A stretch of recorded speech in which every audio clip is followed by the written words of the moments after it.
shop working on these Foxbodies, and in today's episode, I'm going to be changing the oil pump in this car, but I'm not going to be pulling the engine out.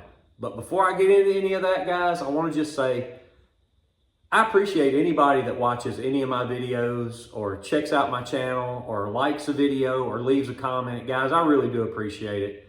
If you would, just share the channel with a friend. It would be greatly appreciated. But guys, if you watched the last episode, you know he had a no spark, no start issue. And what had happened was the cam gear on the distributor, the pin sheared off. And anytime that happens, I check the oil pump to see if it's locked up, and his is. And usually this would be an engine out, transmission out, a ton of work. But fortunately for me, I have a friend that invented this contraption, is the only thing I can think to call it.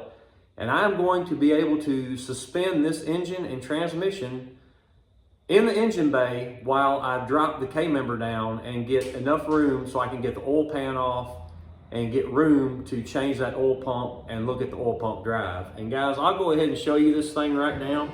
And you're probably gonna be like, what in the world is that? But this is what's gonna let the magic happen. So let me quit rambling, let me quit yapping. And guys, I can't believe it. It hasn't been a 3-minute intro, but let me shut up and let's see if I can get this oil pump changed.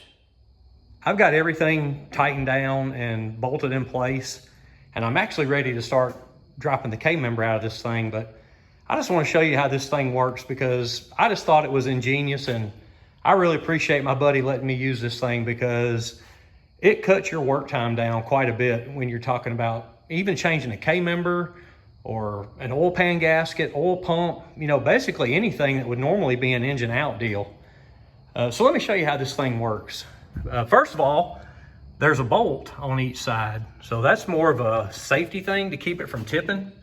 And you can see there's one on that side. But if you look at these turnbuckles, there's one right there and one right there. They just run down towards the headers. And then whichever primary you decide to use, you could use the front or the second one. Just take a chain and wrap it around the primary, and then you're gonna run a bolt through the chain, through the turnbuckle, and then through the other side of a chain. And then you're just gonna put a washer and a nut on the back side of your bolt so it can't pull out. Tighten the turnbuckle down, and then everything's tight. So when I drop the K-member out of this thing, it's not going anywhere. And if I can back up a little bit, you can see how solid that is. And I have actually used this 3 or 4 times.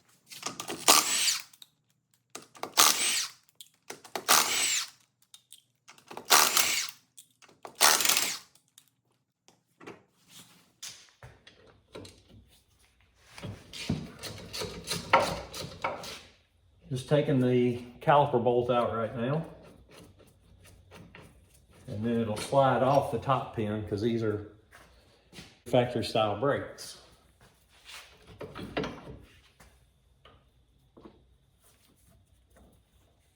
And this is just a brake caliper hanger.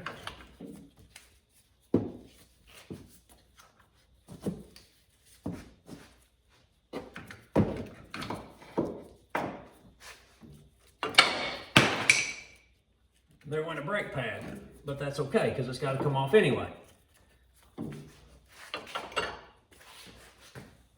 So I'm just trying to remember what else I've got to take loose. I'm going to have to take the strut loose, and the sway bar is going to have to come off, and that's just another reason for me to hate sway bars.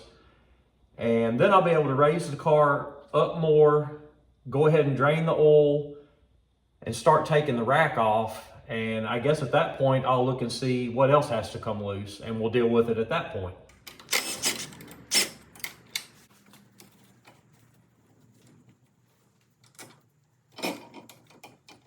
And I'm not even going to take the bolt out. I'm just going to let it hang here because hopefully this is going to be going back up there in short order.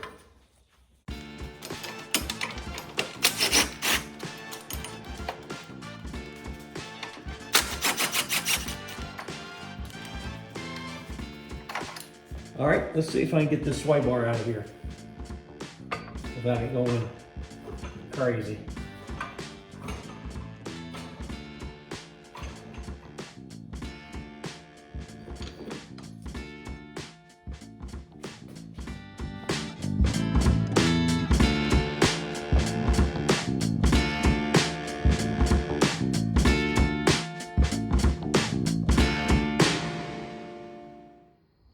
I'm about to take this top nut off my strut. But guys, I want to emphasize this. Always have a jack under your control arm, because your coil spring, when you take your strut loose up top, if it's just hanging, your control arm and everything that's attached to it is just going to be shot down like a rocket by that coil spring. And if you're unfortunate, that coil spring might come out of there, and then you're talking about some real damage. You know, you could get injured. So just always have a jack under your control arm so you can control the arm coming down. But I'm going to go ahead and pull that nut off, get this down, and keep tearing this thing apart.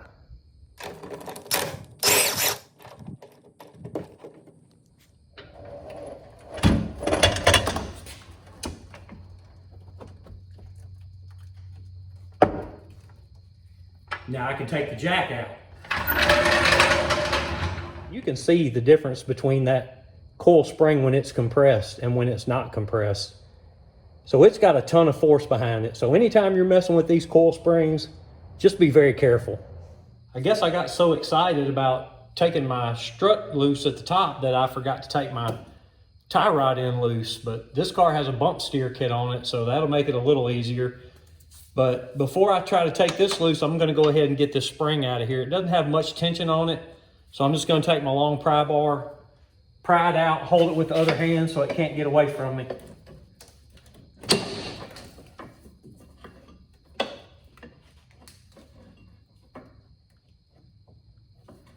Uh-oh.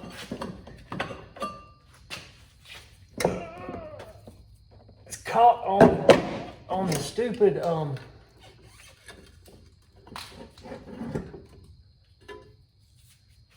inner fender. Now it'll come right out. And I might be a liar too.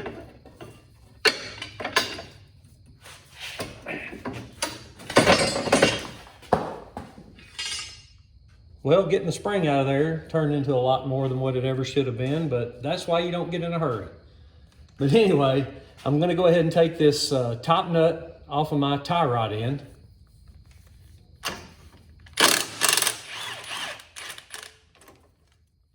I'm going to put the nut back on the tie rod stud or the tie rod end, because what I have to do now is I have to strike this, I don't know the technical name for it, guy, the knuckle of the spindle where the tie rod goes through, because that's how you break this loose, with a big hammer. And I'm going to hit this 3 or 4 times, and then I'm just going to check it to see if it's loose. And this one's going to be a lot easier to check because it has a bump steer kit on it, so we can just turn this and see if it's spinning. And if it's spinning, then we know it's getting loose and we should be able to get it right out. If this was a factory tie rod end, you'd have to keep hitting this till you knocked it out.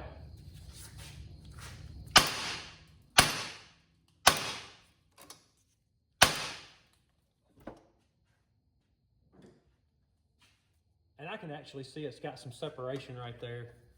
So yeah, it's spinning in there. And this would have been a lot easier if I would have left the strut attached. So I've kind of done this to myself. So guys, always take your time and do the things in the proper order so you don't have to go through all this rigmarole that I've went through.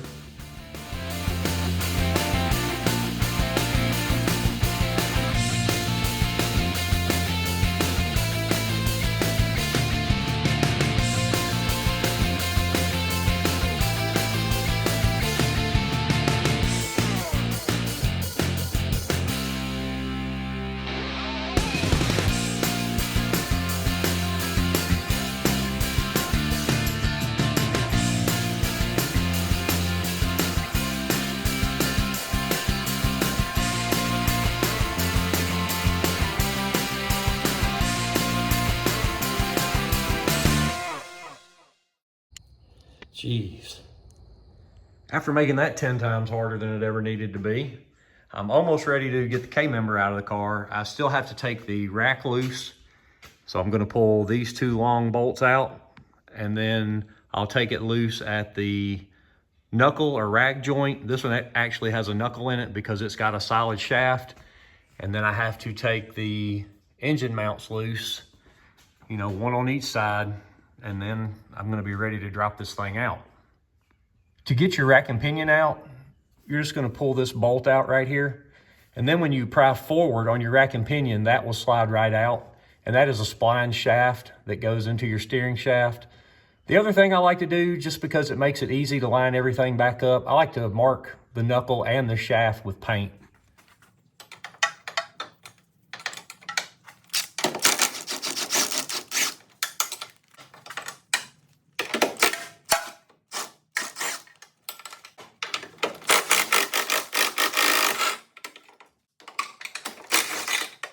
And the knuckle.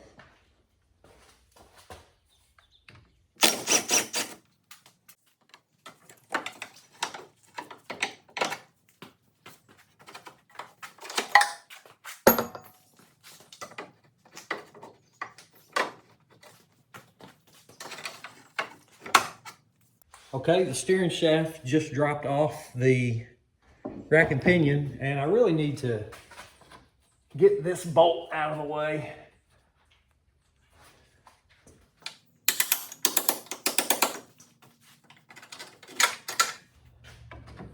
This should be just about ready to come off. It's getting real close. It's getting so close that it's hitting the pan. Hopefully we can rotate it out of the way. If not, I'm going to get one of my screw jacks and I'm going to have to lift up on the engine just a little bit to give me just enough clearance to get this out. This isn't going to take much to get this up, to get room.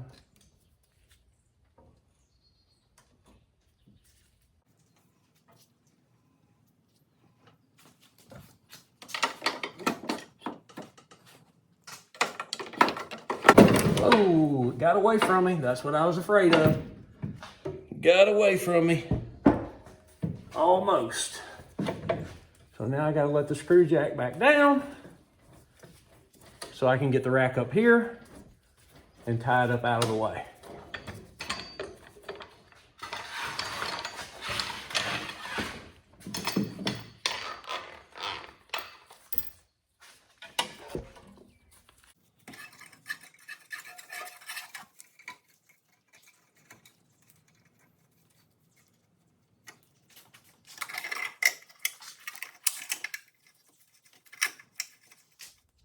I have the K-member supported on the 2 jack stands there, so now I'm ready to take the 8 bolts out of the K-member and lift the car up.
It is kind of a weird sensation when you get under the car with the engine just hanging there. Usually when I use this, I'm just swapping K-members. So I throw a K-member right back in it and it's not that big of a deal. But being as I'm gonna be working on the oil pan, I'm gonna put a screw jack under the harmonic balancer just to let my brain feel like there's more holding this, because it's just a really weird sensation when you're under there working on this thing. Now I'm gonna take the mini starter down, and I don't really have to. I can get to all those bolts, but it just makes it easier to work, and it's only 2 bolts holding it, so I'll just tie it up out of the way. Then I'll yank all the bolts out of the pan, get the pan off of it, get the pump out of it, and put the new pump in. I've got all the rest of the bolts out of the pan. I just have these last 5 or 6 to go. So here we go.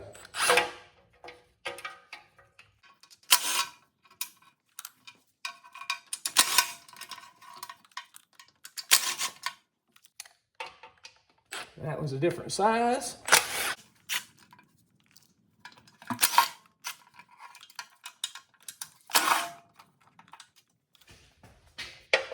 Probably gonna let this one hit the ground in case the pan comes out or off or down. I don't want to drop the pan on the ground and put a big dent in it, so definitely want to be careful here. I think the gasket's holding it up. Nope, it's not, and that's why you want to hang on to it. So there you go, guys. There's the pump.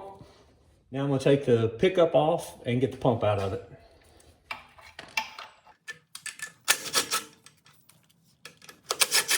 And I don't mind taking stuff apart with an impact, but when I put it back together, I will be doing it with hand tools.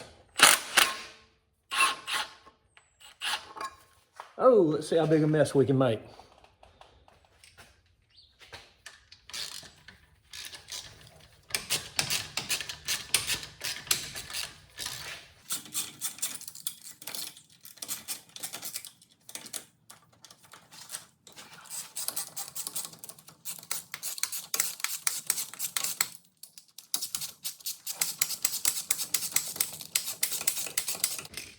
Well, managed to drop another one. Let's hope I don't drop the pump.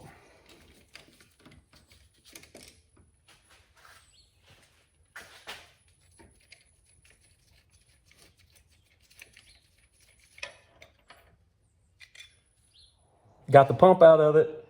I went through the pan and I actually found some stuff in the pan that was very concerning. But I'm gonna go ahead and yank this cover off and see if there's something caught in this pump. Either way, this pump is getting replaced.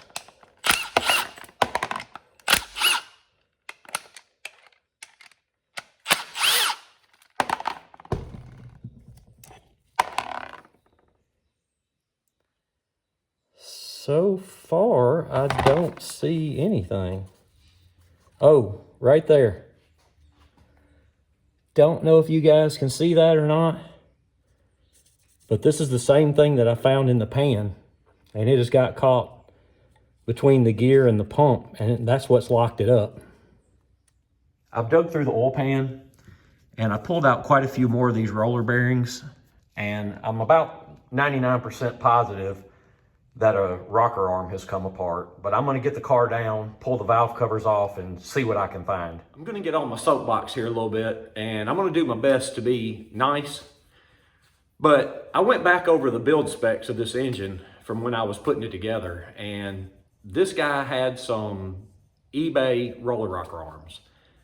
And I have seen those fail multiple times, and I suggested to him, as I do with everyone that brings me a car, I suggested that he get better rocker arms, and I explained that I had seen them fail, and of course he didn't want to buy a better set of rocker arms because he had already bought those. So when someone insists that I use their cheap parts, I will use their inexpensive parts, but I'll also make them aware that it's going to cost them 3, 4, 5 times what a better part would cost them when that part fails. And that's exactly what this guy is going through right now. He could have bought a nice set of rocker arms and been done with it, but now his car's been down for 4 months. He's having to buy an oil pump. He's having to pay me to fix the car, diagnose the no start, and now put rocker arms on it anyway.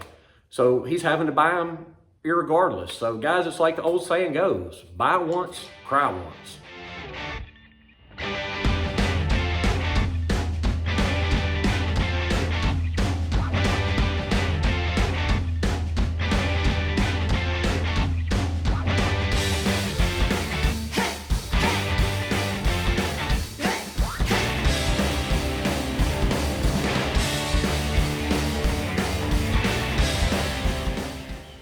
The oil pan gasket looks good.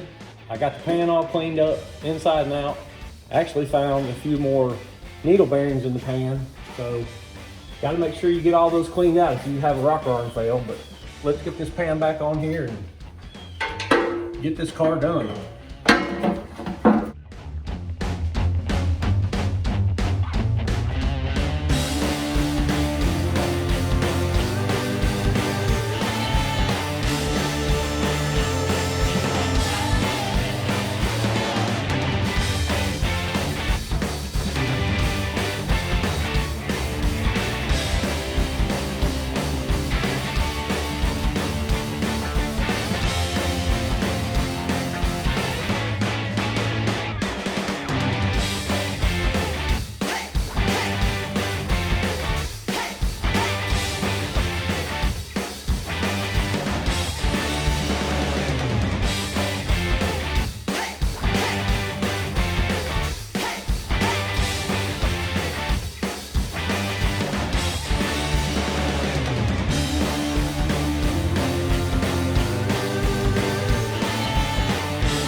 Now that I've got the K-member back in the car, I'm gonna go ahead and pull this off because I want all of the weight of the engine sitting down on the K-member.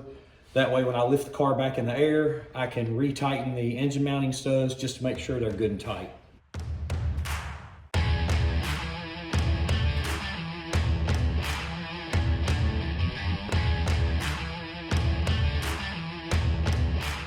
Well, y'all just missed a lot of boring work. My battery actually went dead on my camera and I didn't realize it, but you really didn't miss anything. But you can see I got the suspension back together, the springs in it, the strut's tight. I tightened both engine mount studs one last time. I still have to put the brakes on it. I have to tighten the tie rod ends down, and I've got to get the sway bar in it. And then all this is going to be done. So at that point, we're going to drop the car down, we're going to pull these valve covers and see if we have a busted rocker arm, because I'm about 98% sure that those were the needle bearings out of a rocker arm.